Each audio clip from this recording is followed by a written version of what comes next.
नमस्कार, स्वागत है आप सभी का आर न्यूज पर। आपके साथ मैं हूं पल्लवी रविंद्र सिंह। खबरों की शुरुआत राजनीति से जुड़ी आ रही इस वक्त की बड़ी खबर के साथ। कांग्रेस नेता राहुल गांधी का ट्वीट सामने आया है। देश की बेटी कहती है, राहुल गांधी ने कहा है, मैं आगे आगे बढ़ सकती हूँ। राहुल लड़की हूँ, लड़ सकती हूँ। उन्होंने कहा है देश की बेटी कहती है, लड़ती हूँ, लड़ सकती हूँ। राहुल गांधी का ये ट्वीट सामने आया है। आपको बता चले, मैं आगे आगे बढ़ सकती हूँ। देश की बेटी कहती है, अपनी मेहनत से, शिक्षा की ताकत से आगे बढ़ सकती है। ये राहुल गांधी का बयान है जो सामने आया है। लड़की हूँ, लड़ सकती हूँ, ये ट्वीट किया है राहुल गांधी ने। मैं आगे भी बढ़ सकती हूँ।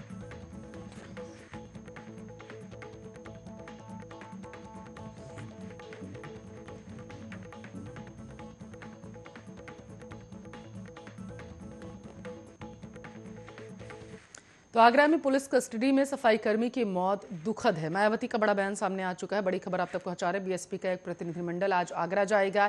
पीड़ित परिवार और प्रशासन से भी मिलेगा। मायावती ने कहा है कि पीड़ित परिवार को न्याय दिलाने का हर संभव प्रयास बसपा की तरफ से किया जाएगा। तो आपको बता चले, आगरा में पुलिस कस्टडी में जिस व्यक्ति की मौत हुई उसके बाद लगातार राजनीतिक तूल ये मामला लेता जा रहा है। कांग्रेस के बाद अब बसपा भी इस मुद्दे को भुनाने के लिए, आपको बता चलें, इस कूद चुकी है और सीधे तौर पर वो कह रही है कि जिस व्यक्ति की मौत हुई है उसको न्याय दिलाने का काम अब बीएसपी करेगी। सफाई कर्मी की मौत पर मायावती ने जहां एक तरफ दुख जताया, वहीं ये भी कहा है कि ये घटना बेहद निंदनीय थी। आज आपको बताते चले, बीएसपी का एक प्रतिनिधिमंडल आगरा जाएगा, वहां पर पीड़ित परिवार से मुलाकात करेगा और न्याय दिलाने का जो प्रयास है वो करेगा।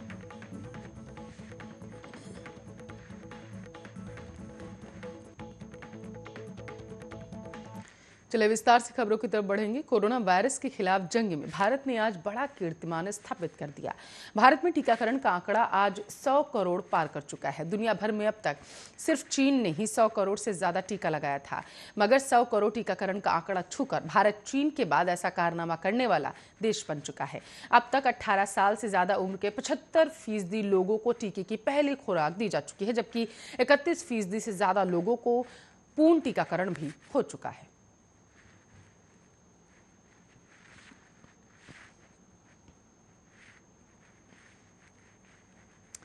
तो बॉलीवुड अभिनेता शाहरुख खान के बेटे आर्यन खान के ड्रग्स केस को लेकर राष्ट्रवादी कांग्रेस पार्टी नेता और महाराष्ट्र के मंत्री नवाब मलिक बीजेपी और एनसीबी पर हमलावर हैं। अब नवाब मलिक ने आरोप लगाया है कि बीजेपी और एनसीबी मिलकर मुंबई में आतंकवाद फैला रहा। नवाब मलिक ने केंद्रीय एजेंसी के क्षेत्रीय निदेशक वानखेड़े की व्हाट्सएप बातचीत की जांच करने संबंधी अपनी मांग को फिर से दोहराते हुए कहा है, इससे पता चलेगा कि एनसीबी के मामले कितने फर्जी हैं। नवाब मलिक ने दावा किया है कि क्रूज से ड्रग्स की कथित बरामदगी से संबंधित मामला फर्जी है। गिरफ्तारी सिर्फ व्हाट्सएप बातचीत के आधार पर की गई। मंत्री ने कहा था कि जहाज पर छापे के बाद उचित प्रक्रिया का पालन नहीं किया गया, जिसमें बॉलीवुड सुपरस्टार शाहरुख खान के बेटे आर्यन खान भी आरोपी हैं और इस समय वे जेल में बंद हैं। आपको पता चले, मलिक ने अपनी बात को आगे बढ़ाते हुए आरोप लगाया कि राज्य में महाविकास आघाड़ी सरकार को बदनाम करने के लिए एनसीबी का इस्तेमाल किया जा रहा है। उन्होंने कहा है कि वह अगले सप्ताह अपने दावे के समर्थन में सबूत भी पेश करेंगे।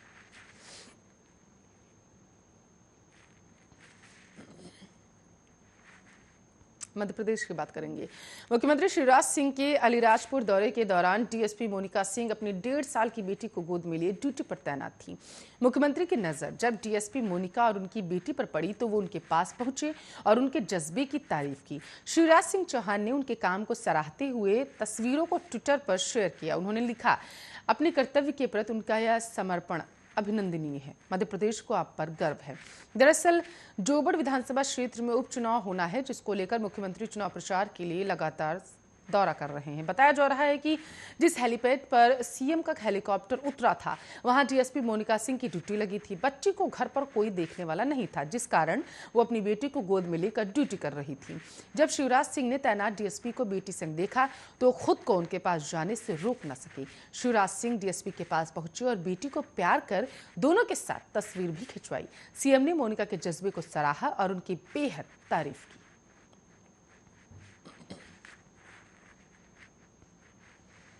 जयपुर के बाद जयपुर में हादसे की सूचना पर मौके पर पहुंची करनी विहार थाना पुलिस ने डंपर को सीज कर अपने कब्जे में ले लिया। मृतक महिला कांस्टेबल के शव को एसएमएस अस्पताल के मुर्दाघर में रखवा दिया गया। फिलहाल पुलिस आरोपी चालक की तलाश में जुटी हुई है। पुलिस से प्राप्त जानकारी के अनुसार पुलिस मुख्यालय की सीआईडी क्राइम ब्रांच में तैनात महिला कांस्टेबल राजी देवी अपनी इलेक्ट्रॉनिक स्कूटी पर सवार होकर देर रात घर लौट रही थी। जब वह गांधी पथ स्थित एचपी पेट्रोल पंप के पास पहुंची तभी पीछे से आई एक तेज रफ्तार डंपर ने स्कूटी को टक्कर मार दी। टक्कर के चलते 26 वर्षीय राजी देवी सड़क पर गिर गई और डंपर के टायर के नीचे आने के चलते उसकी मौके पर ही दर्दनाक मौत हो गई। मृतक महिला कांस्टेबल मूल रूप से आपको बता चले फुलेरा के रसूलपुरा गांव की रहने वाली थी और वर्तमान में करनी विहार थाना क्षेत्र में निवास कर रही थी। हादसे के बाद आरोपी चालक डंपर को मौके पर ही छोड़कर भाग निकला। फिलहाल पुलिस डंपर के नंबर के आधार पर आरोपी चालक तक पहुंचने का प्रयास कर रही। वहीं मृतक महिला कांस्टेबल के शव का आज पोस्टमार्टम करवाया जाएगा। मृतक के परिजन शव को पैतृक गांव ले जाकर उसका अंतिम संस्कार करेंगे। दुर्घटना थाना पुलिस पश्चिम द्वारा हादसे की जांच की जा रही है।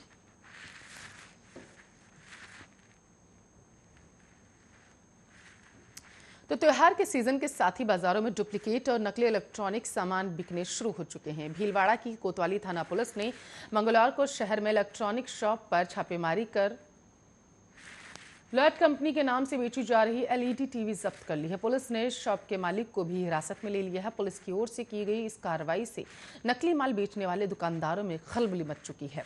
कोतवाली थाना पुलिस ने मामला दर्ज करके जांच शुरू कर दी। एक कार्रवाई लॉयड कंपनी के प्रतिनिधि की शिकायत पर कोतवाली पुलिस ने स्टेशन रोड स्थित एक श्री बालाजी इलेक्ट्रॉनिक शॉप पर की। पुलिस ने शॉप पर छापा मारकर 16 डुप्लीकेट एलईडी जब्त कर ली है। कंपनी प्रतिनिधि प्रहलाद नायक और पुष्पेंद्र जैन ने कोतवाली में शिकायत दर्ज करवाई थी। उनकी कंपनी लॉयड के नाम से शहर में एक इलेक्ट्रॉनिक्स शॉप पर डुप्लीकेट एलईडी बेची जा रही थी। इस शिकायत पर सब इंस्पेक्टर दिलीप ने जाब्ता आपको बताते चले प्रतिनिधि के साथ शॉप पर पहुंचकर छानबीन की। इस दौरान वहां लॉयड कंपनी के नाम से त्योहारी सीजन में ग्राहकों को बेचने के लिए रखी डुप्लीकेट 16 एलईडी मिली है। कोतवाली थाना पुलिस ने यह भी कहा है कि भीलवाड़ा शहर में आगे भी ऐसी कार्रवाई की जाएगी जिससे कि नकली माल बेचने वालों पर लगाम लगाई जा सके। त्योहारी सीजन में लगाम इन जब्ती के बाद लग सकती है।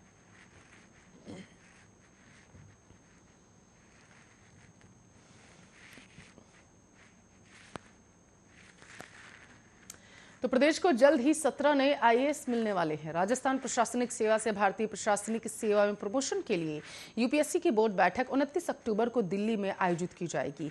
बोर्ड बैठक में 17 आरएएस अफसरों को तोहफा मिलेगा। राज्य सरकार ने आरएएस से आईएएस में प्रमोशन के लिए 51 आरएएस अफसरों के नाम को केंद्र को भेजे थे।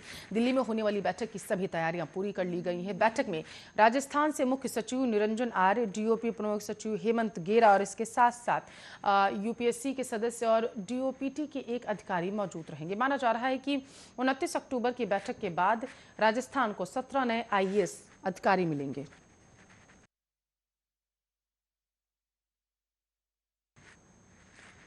तो राजस्थान के सहकारिता मंत्री उदयलाल आंजना ने जानकारी दी थी कि मूंग के लिए 357, उड़द के लिए 168, मूंगफली के लिए 257 और सोयाबीन के लिए 86 खरीद केंद्र खोले गए हैं। मंत्री ने आधिकारिक बयान में बताया था कि किसानों को किसी प्रकार की असुविधा ना हो, इसके लिए ऑनलाइन पंजीकरण की व्यवस्था ई मित्र और खरीद केंद्रों पर 9 बजे से शाम 7 बजे तक की गई। संबंधित विभाग ने कुछ दिशा निर्देश जारी किए जिसके मुताबिक किसान को जन आधार कार्ड नंबर, खसरा गिरदावरी की प्रति और बैंक पासबुक की प्रति पंजीयन फॉर्म के साथ अपलोड करनी होगी। जो किसान बिना गिरदावरी उसका आपको बता चले पंजीयन समर्थन मूल्य पर खरीद के लिए मान्य नहीं होगा। जानकारी के अनुसार उन्होंने बताया है कि किसान एक जन आधार कार्ड में दर्ज नाम में से जिसके नाम गिरदावरी होगी उसके नाम से एक पंजीयन करवा सकेगा। किसान इस बात का विशेष ध्यान रखें कि जिस तहसील में कृषि भूमि हो उसी तहसील के केंद्र का पंजीकरण करें, वरना दूसरी तहसील पर किया गया पंजीकरण खरीद के लिए मान्य नहीं होगा।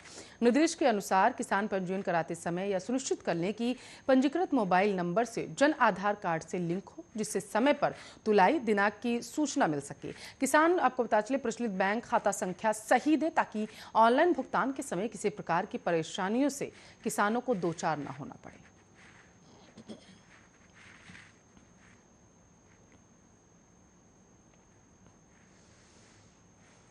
बांग्लादेश में अराजक तत्वों के हमले अब सरकार के लिए बड़ी परेशानी का सबब बन चुके हैं, जिसके चलते बांग्लादेश की सरकार और प्रशासन पर भी कई सवाल खड़े हो रहे हैं। साथ ही भारत और बांग्लादेश के रिश्तों पर भी इसका गहरा असर देखने को मिल रहा। पर सवाल ये कि आए दिन बांग्लादेश में धार्मिक स्थलों पर हो रहे हमले आखिर किस साजिश की ओर इशारा कर रहे हैं, और ऐसी अराजकता के खिलाफ प्रशासन मौन क्यों है, इस रिपोर्ट में समझिए।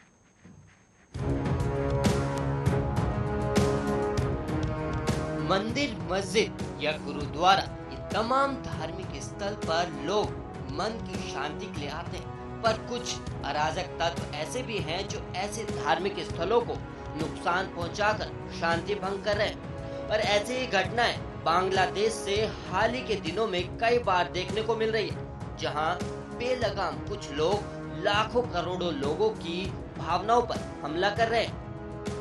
वहीं आपको बता दें कि बांग्लादेश में इस्कॉन मंदिर की ओर से ट्वीट कर एक हमले की जानकारी दी गई, और साथ ही इस्कॉन ने हमले की तस्वीरें भी जारी की हैं, और तस्वीरें ऐसी कि यकीन करना मुश्किल हो जाए कि ये काम किसी इंसान ने किया है। ईश्वर की मूर्तियों को क्षतिग्रस्त कर दिया गया, भगवान के मंदिर पर निर्ममता के साथ हमला कर दिया गया, पर ये तस्वीरें हकीकत बयां करती है।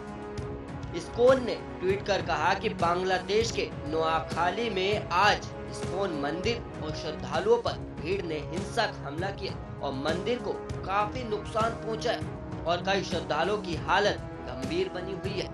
तो वहीं बांग्लादेश में प्रधानमंत्री शेख हसीना की चेतावनी के बाद भी मंदिरों में तोड़फोड़ और हिंदुओं पर हमले के मामले रुकने का नाम नहीं ले रहे। दरअसल बांग्लादेश के नोआखाली में भीड़ ने इस्कॉन मंदिर पर हमला कर दिया और जमकर तोड़फोड़ की, और इतना ही नहीं, मंदिर में मौजूद श्रद्धालुओं के साथ भी मारपीट की गई। इस्कॉन की ओर से ट्वीट कर हमले की तस्वीरें साझा कर हमले की जानकारी दी गई। इस्कॉन ने ट्वीट कर कहा कि बांग्लादेश के नोआखाली में आज इस्कॉन मंदिर और श्रद्धालुओं पर भीड़ ने हिंसक हमला किया और मंदिर को काफी नुकसान पहुंचा, और कई श्रद्धालुओं की हालत गंभीर बनी हुई है, और हम बांग्लादेश सरकार से हिंदुओं की सुरक्षा सुनिश्चित करने और दोषियों को न्याय के दायरे में लाने की मांग करते हैं। पर ये कोई पहली घटना नहीं है, बल्कि हाल ही में बांग्लादेश के चटगांव मंडल के कोमिला क्षेत्र में कुरान के अपमान की बात फैलाकर हमलावरों ने कई जगहों पर दुर्गा पूजा पंडालों पर भी हमला कर दिया, और इतना ही नहीं, मंदिरों में भी तोड़फोड़ की गई, और इस दौरान हिंदुओं को भी निशाना बनाया गया, और इन हमलों में कई लोगों की मौत हो गई, जबकि कई लोग हिंदू घायल हो गए। और वहीं चौंकाने वाली बात यह है कि बांग्लादेश में हिंदुओं पर हमले पीएम शेख हसीना की चेतावनी के बाद भी रुकने का नाम नहीं ले रहे, और शेख हसीना ने वीडियो कॉन्फ्रेंसिंग के सहारे ढाका में ढाकेश्वरी नेशनल टेंपल में हुए इवेंट के दौरान चेतावनी भरे लहजे में कहा था कि जो